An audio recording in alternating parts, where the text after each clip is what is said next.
Hey there, here to talk about Insomnia, the remake of the Swedish film, directed by Christopher Nolan and starring Al Pacino, Robin Williams, Hilary Swank, Maura Tierney's in there.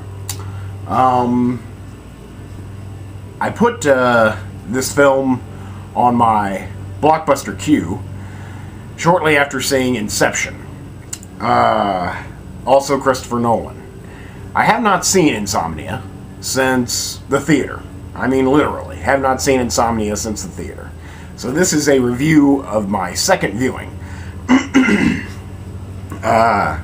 Again, I put the movie on my queue soon after I saw Inception, because I haven't seen Insomnia in a long time, and I wanted to check it out because of the Christopher Nolan connection.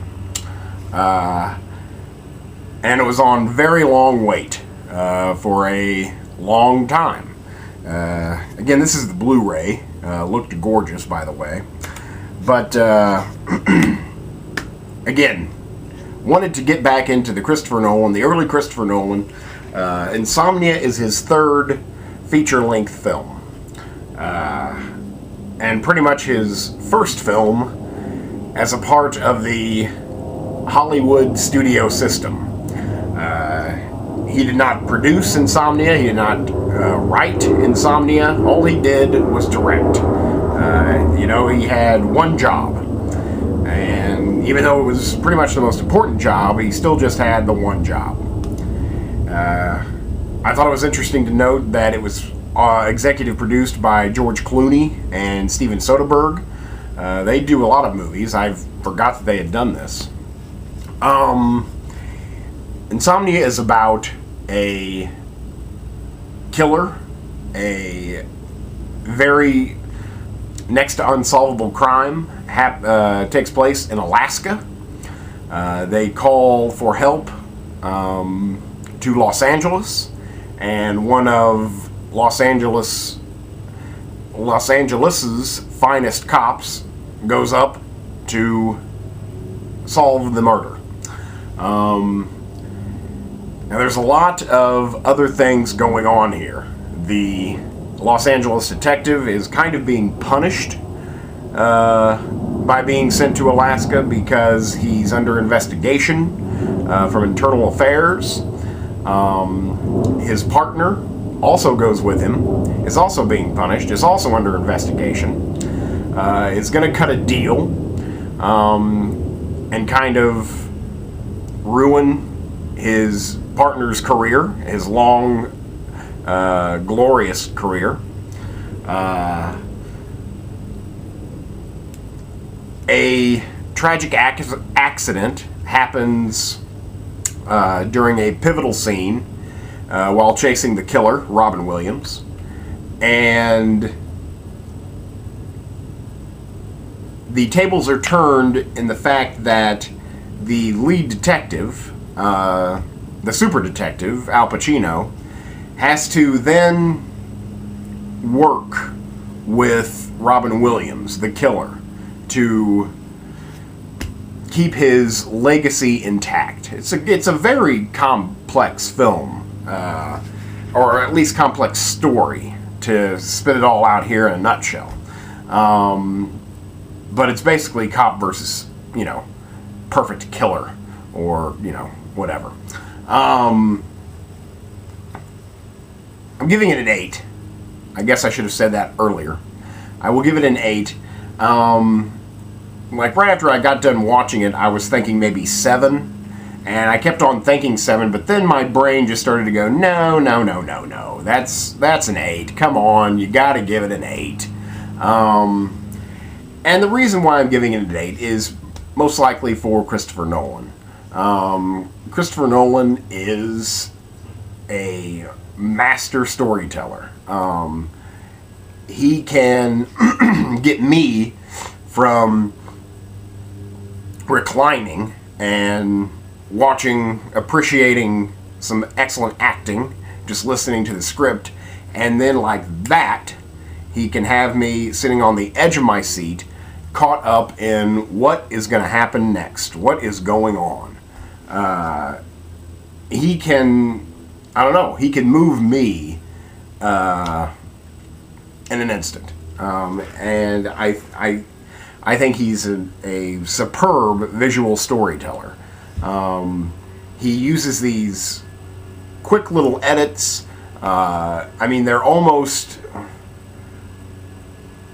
Scorsesean in a way, and they're not, and they're still different. I think Scorsese's quick edits or cut edits are even quicker and kind of more mind-boggling. But again, I think Nolan kind of uses that same style. But again, he makes, like, walking across a field of rocks. I mean, again, you're just watching these people walk across jagged rocks, and yet you feel like you're there too, walking with them. And I'm not smart enough to figure out how that's done. You know, why is it that just by watching a two-dimensional screen do I feel like I'm, you know, stumbling over rocks? I don't get it. But he can do it, and he gets it. Also, the acting is great here. I mean, you have Al Pacino, one of America's greatest actors. I mean, he may be slightly past his heyday, but he's still, I mean, there's not many more respected actors than Al Pacino. And he, of course, he's Al Pacino. He can practically do anything. And he really fits in nicely here. The sun never sets. And like the title of the film, he has insomnia. He doesn't sleep, nor does the killer. And he gets that hangdog look. I mean, I don't know how he does it. He just, like, shrinks. And you can practically see him shrink and withdraw inside of himself. He's very good. Hilary Swank kind of has not much to work with, but Hilary Swank is a very talented actress, so she is always going to deliver the goods. She does so here. Robin Williams is creepy. I like when Robin Williams is not Robin Williams, and very low-key, very creepy, and again, he wants to be very brotherly with Al Pacino, and their interactions together, their scenes together are very good. You know, I like watching them work together. Really, I think you know, it's just a solid 8. The reason I'm not giving it higher is just because maybe the screenplay was a little bit too maybe standard. Again, this is very complex. There's a lot of things happening here. I felt that all of the storylines were somewhat satisfied. I wasn't left wondering. Again, the movie wraps up quite nicely. I thought that maybe there's some very, I mean, the writing is very good. You know, the writing is very good, but sometimes it's just like, perhaps just a little cliched, just because you got Al Pacino, and maybe just as Al Pacino can find anything in the script to make it sound like, you know, it's just rolling out of his mouth. But I just had to laugh sometimes because the lines were so, you know, no one can think of a line that good to say in that situation. I mean, it's just a little too perfect, but still makes for a good line, and makes for a good laugh, and makes for a good, you know, character point. So again, my detraction is a part of what I really liked about it. So again, it's kind of weird. But the acting does make it an 8 for me. The visual storytelling makes it an 8 for me. He works with his director of photography, which I don't know if he had it on his first 2 films. I somehow doubt it, but Wally Pfister is his cinematographer, his DP. And I think he's worked with Wally Pfister since Insomnia. And they have a really unique, special relationship.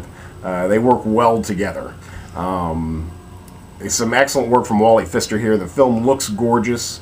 Again, very well directed. Some beautiful scenery from Alaska. I've never been to Alaska, but man, I would hope to go to this place someday. Just some great scenery, great photography. Again, incredibly well directed, well edited. Again, he takes you from relaxation to intensity with practically no effort. And how he does it, I do not know. But it's all visual, and it's all an illusion. And he's a master illusionist, Christopher Nolan. So, I really enjoyed watching this for a second time. I give it an 8. It really stands up with the rest of Nolan's canon. I would say my least favorite Nolan film would probably have to be The Prestige, and I still really like it. So now, Insomnia, good flick. If you've never seen it, definitely check it out, especially if you have any interest in Christopher Nolan and appreciating his earlier works. So that is Insomnia. I can't think of much else to talk about other than it is a solid 8, and you should check it out sometime if you've never seen it. Thanks. Bye.